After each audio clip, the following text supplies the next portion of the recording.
Teachings of our beloved God realized Sri Ananda Mayi, as they were given while dictating answers to letters of devotees, and during public talks concerning different topics of spiritual growth and God realization, or self-realization. The message of Ananda Mayi is both timeless and timely, for a world filled with tensions and confusion needs to be constantly reminded that all our sufferings and tribulations can be traced to one primary cause: alienation from God, the source of our being. Mother aptly points out that all those who are steeped in worldliness are the actual renunciates, foregoing the bliss of God realization for the sake of paltry, ephemeral, material pleasures. Again and again, Sri Ananda Mayi reminds us that we who are blessed with the possession of a human body have to live in accordance with our exalted destiny, concentrating all our efforts on the only worthwhile goal: realization of our immortal nature. While in the ultimate sense time is a delusion, for all practical purposes time is a most valuable commodity which must not be squandered. Consequently, it behooves us ceaselessly to invoke the divine name. This is the way to cope with whatever problems confront us and to remove bad karma. Utilizing any and all devices that will remind us of the divine presence, we shall assuredly overcome Maya. While Mother acknowledges that normally Maya holds mankind in a vice-like grip, she makes it clear that Maya itself contains the key to our liberation. For where there is a veil of ignorance, there is also a door to knowledge.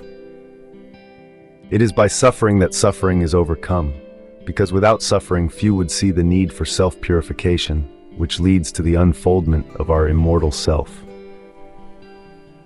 The pilgrimage to immortality may appear arduous and unattractive at first, but it has to be undertaken, for it will lead us to our true home from which we have been absent too long, exposing us to the dualities of worldly life and the cycle of birth and rebirth. Endurance and courage are essential requirements on the spiritual path. God realization is not bestowed upon cowards. Just as did Arjuna, each one of us has to act heroically, slaying our weaknesses. There is no escape from the battlefield of life, since any attempt to evade our duty will only prolong the ordeal, keeping us in bodily captivity. Instead, we must confidently engage in battle, wielding the unfailing weapon of japa. God will not withhold the price of victory, blissful immortality, which is none other than our own true nature.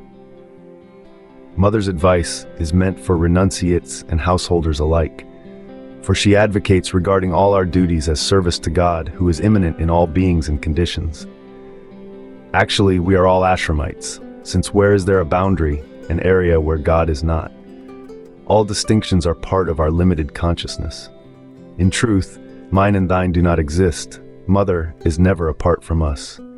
It is to this level of realization that she urges us to advance. There, where only one is, all suffering ceases. And it is from the realization of oneness that Mother addresses us. Thus her sayings originate from a level beyond time, space, and causality.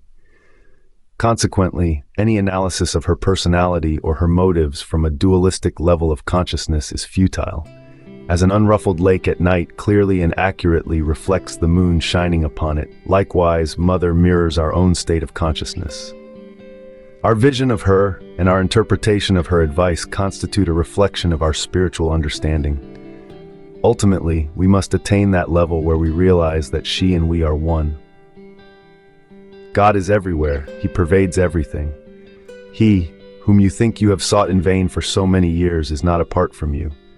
Just as a man cannot be without bones, blood, flesh, and skin, so the one is present everywhere at all times, interwoven with everything that exists. A man who has gone forth in search of God, God will never give him back again. God is one's very own self, the breath of one's breath, the life of one's life, the Atma. Not until his true self has been revealed to him may a seeker ever relax his search. By seeking one will find. The self is within one's own grasp. To feel fatigued, exhausted, because one has not found him is a very good sign indeed.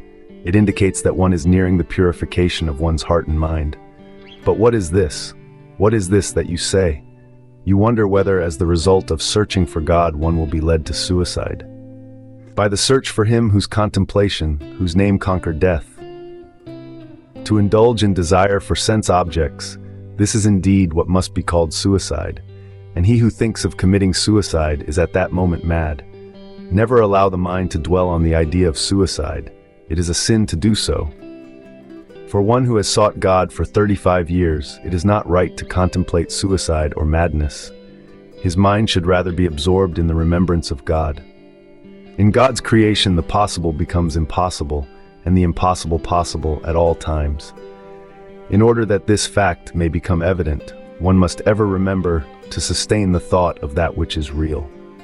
Verily, this small child is always with you.